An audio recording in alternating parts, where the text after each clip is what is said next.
Hey, what's going on, guys? So a lot of you guys inside our private Discord have been asking me about Airbnb arbitrage, my opinion on it, if you guys should be getting into it. I'm going to just give you guys full transparency, the goods, the bads, and my experience with that. Now, for anybody that doesn't know, Airbnb arbitrage is simply where you approach somebody that wants to rent their home, and I just say, hey, I see you got the home for rent. I don't want to rent it for myself, but I would actually like to run my Airbnb business out of your property. And so that's more or less Airbnb arbitrage in a nutshell, and that's exactly what we did. So within the first few months, we just went gun-ho with it. We picked up, I think, around 13 single-family doors within the first 60, 90 days, and that was awesome. Really, really cool. Right off rip, we kind of went for the automation angle with things. So we would literally, the first couple homes, we ended up buying a box truck off rip. We had a couple bucks to play with.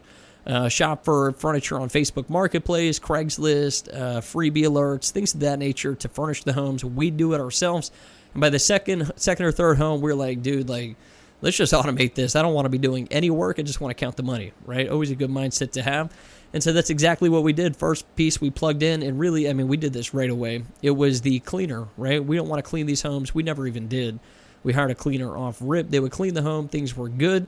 We also then next hire within the first couple months was somebody to manage the Airbnb app. So someone to answer all the questions, coordinate showings, coordinate with the cleaners when the houses are empty, when they're getting occupied, all that good stuff. That was good. And then the next piece, and this is kind of where it got bad. With all that in place, just a cleaner and somebody to manage the app, things were good the first month, 2 months of doing that. We're chilling. What ended up happening was the cleaner got lazy. We also maybe had to fire one, replace the other. And one bad review that could really hurt your account. So when that happened, we're like, crap, we really need somebody. And we tried cracking the whip on them. Like, hey, make sure it's freaking clean, man. We got a bad review. Like, come on, or we're going to fire you.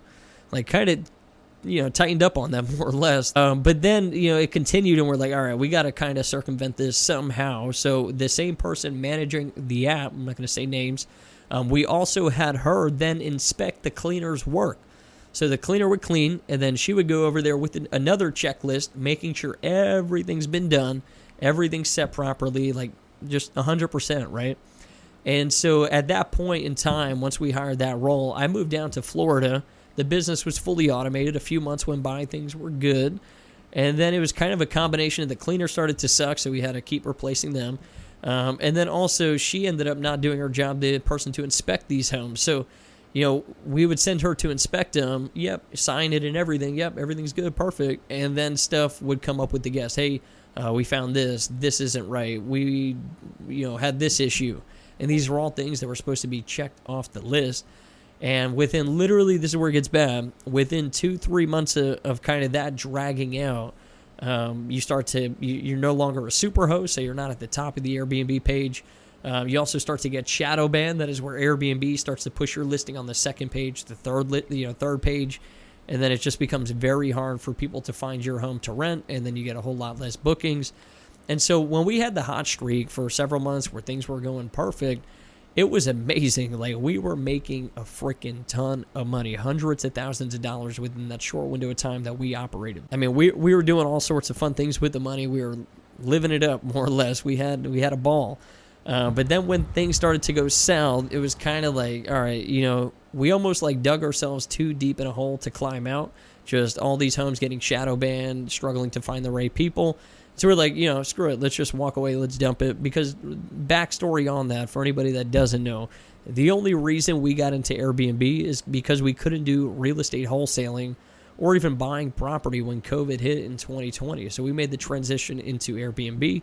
Once we came down to Florida, me and my business partner, where we could do wholesaling again. It's been a year and a half since that. And so we're like, you know what? Let's just cut ties with Airbnb. We had our run. We made a lot of money. We also had a lot of fun with that. But let's get back into the wholesaling. And so that's kind of what we did. So to try and sum it all up, if you want to get into Airbnb arbitrage, it's not a bad idea. You can make a lot of money at it. You just got to be diligent with it. Make sure, it's something, one, you really want to do. And two, don't just set it up and walk away from it.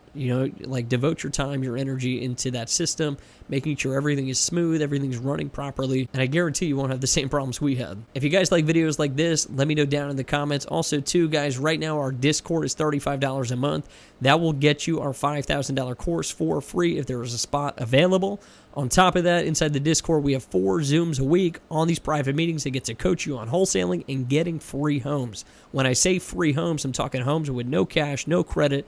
Nobody's teaching this. It's literally insane, guys. So the link is down below. I'll see you guys in the next one. Peace.